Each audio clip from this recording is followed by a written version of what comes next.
Miss universe Fatima Bose প্রথম মুহূর্ত থেকেই এমন কিছু পরিষ্কার করে দিয়েছিলেন যা কেউ আশা করেনি। তার রাজত্ব অন্য কারো মতো হবে না, আর তিনি তা বলেছিলেন কোনো মঞ্চে, রেড কার্পেটে বা কোনো সাজানো সাক্ষাৎকারের সময় নয়, বরং নিউ ইয়র্কের উদ্দেশ্যে বিমানে ওঠার কয়েক মিনিট আগে। তিনি সততা নিয়ে কথা বলেছিলেন, যিনি জানেন যে সারা বিশ্ব তাকে দেখছে, তবুও তিনি যেমন তেমনই নিজেকে প্রকাশ করার সিদ্ধান্ত নেন। সবকিছু শুরু হয়েছিল ইনস্টাগ্রামে একটি সাধারণ ভিডিও দিয়ে। কোনো মুকুট নেই, আলো নেই, কোনো প্রোটোকল নেই, শুধু তিনি কথা বলছেন এমন এক সত্য থেকে যা করতালি চায় না, চায় সচেতনতা। আর সেই ভিডিওটি বারুদের মতো বিস্ফোরিত হয়েছিল, কারণ তিনি যা বলেছিলেন এবং যা বলতে অস্বীকার করেছিলেন তা মিস ইউনিভার্সে আগত নতুন যুগের একটি সরাসরি জানালা খুলে দেয়। এমন এক যুগ যেখানে শুধু নিখুঁত দেখা যথেষ্ট নয়, এখন প্রয়োজন একটি বাস্তব উদ্দেশ্য নিয়ে সারা বিশ্বের চোখের দিকে তাকিয়ে থাকা। ফাতিমা এমন একটি কথা দিয়ে শুরু করেছিলেন যা এমনকি যারা তাকে সমর্থন করত না তাদেরও স্তব্ধ করে দিয়েছিল। তিনি নিজেও বিশ্বাস করতেন যে সৌন্দর্য প্রতিযোগিতাগুলি কেবলই অগভীর, যতক্ষণ না তিনি বুঝতে পারেন যে হাজার হাজার মেয়ে ও নারীর জন্যে এই মঞ্চ একটি প্রতিযোগিতার চেয়ে অনেক বেশি কিছু ছিল, এক আশ্রয়, একটি স্বপ্ন, একটি রূপান্তর। এবং সেখানে তিনি এমন একটি বাক্য উচ্চারণ করলেন যা পুরো কথোপকথনের সুর বদলে দিল। আমি সেই নারী হতে চাই যখন আমি ছোট ছিলাম, আমার যার প্রয়োজন ছিল। সেখানেই দর্শকরা থেমে গেলেন, কারণ কথা বলছিলেন সদ্য মুকুট পরা মিস ইউনিভার্স নন, কথা বলছিল সেই মেয়েটি যে একসময় নিজেকে নিয়ে সন্দেহ করত, যে সমালোচনা সহ্য করেছিল, সেই নারী যে শিখেছিল কি করে উঠে দাঁড়াতে হয়, এমনকি যখন চাপ তাকে নিচে ঠেলে দিচ্ছিল।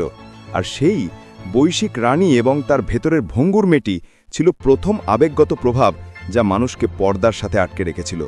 কিন্তু সবচেয়ে শক্তিশালী বিষয়টি এসেছিল যখন তিনি জোর দিয়ে বলেন যে তিনি রানী হওয়ার আগে একজন অকৃত্রিম, অপূর্ণ, সাহসী মানুষ। তিনি কোনো চরিত্র তৈরি করতে বা কোনো ভাষণ বানাতে চাননি।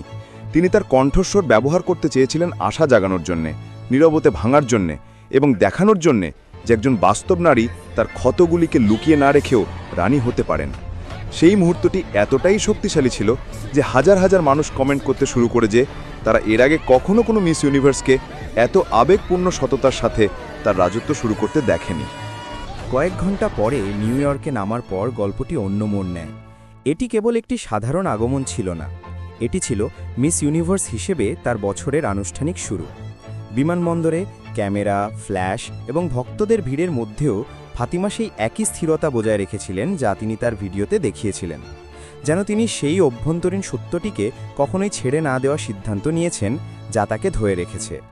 যখন তিনি সব কিছু বললেন, তখন তিনি কেবল ইভেন্ট বা সাক্ষাৎকারের কথা বলছিলেন না, অনিবার্যভাবে উত্তেজনাপূর্ণ প্রশ্নগুলো চলে এলো।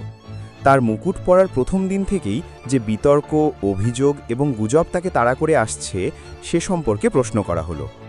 সেই মুহূর্তে সবাই দম বন্ধ করেছিল।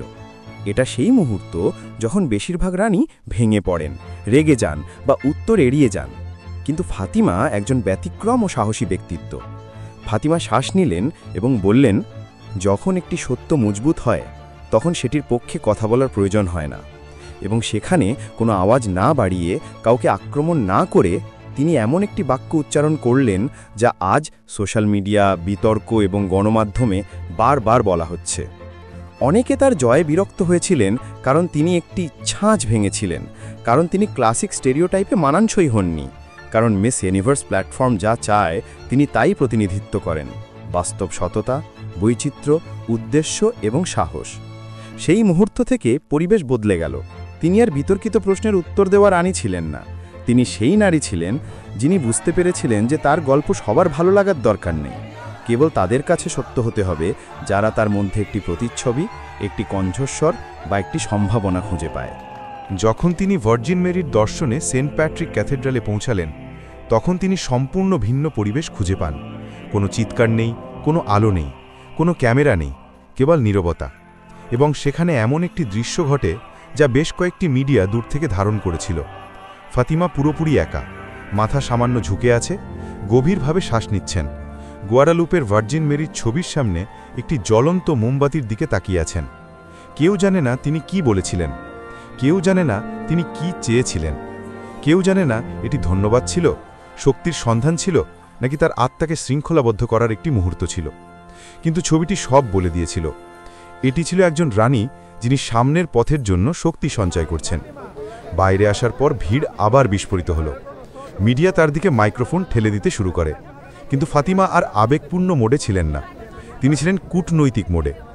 যদিও রানী কিছু উত্তর দেওয়ার চেষ্টা করেছিলেন, তিনি যা বলতে পেরেছিলেন তা বৈশ্বিক প্রবণতা তৈরি করার জন্য যথেষ্ট ছিল। তিনি ঘোষণা করেন যে তার উদ্দেশ্য হল স্বচ্ছতার সাথে কাজ করা, তার প্রতিশ্রুতি বাস্তব, এবং তার কণ্ঠস্বর সংঘাতের জন্য নয় বরং নির্মাণের জন্য ব্যবহার করা হবে।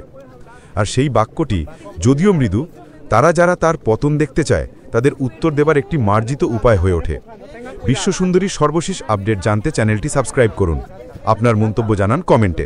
ধন্যবাদ।